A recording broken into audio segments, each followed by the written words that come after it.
ನಟಿನಿ ಅನನ್ಯ ಭಟ್ ನಾಪತ್ತೆ ಕೇಸ್ ಪ್ರಕರಣದ ತನಿಖೆಗೆ ಎಸ್ಐಟಿಗೆ ಅಧಿಕೃತವಾಗಿ ಹಸ್ತಾಂತರ. ಡಿಜಿ ಅಂಡ್ ಐಜಿಪಿ ಆದೇಶದಂತೆ ಮುಂದಿನ ವಿಚಾರಣೆಗಾಗಿ ಹ್ಯಾಂಡ್ ಓವರ್.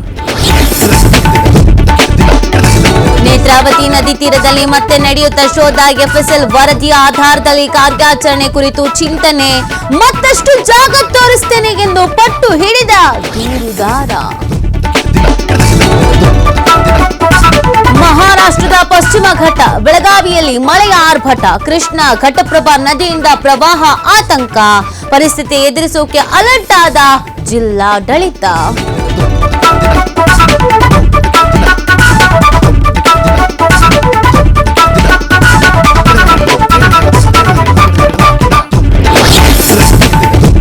ಹಾಸನದಲ್ಲಿ ರೀಲ್ಸ್ ಹುಚ್ಚಿಗೆ ಯುವಕ ಬಲಿ. ಟ್ರ್ಯಾಕ್ಟರ್ ಮಗುಚಿ ಬಿದ್ದು ಸ್ಥಳದಲ್ಲೇ ಸಾವು. ಅರಕಲಗೂಡಿನ ಕಬ್ಬಳಿಗೆರೆ ಗ್ರಾಮದಲ್ಲಿ ದುರ್ಘಟನೆ.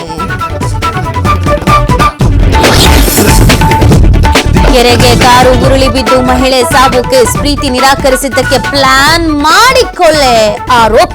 ಹಾಸನ ಅರೆಹಳ್ಳಿ ಪೊಲೀಸರಿಂದ ಆರೋಪಿ ವಶಕ್ಕೆ ಪಡೆದು ವಿಚಾರಣೆ.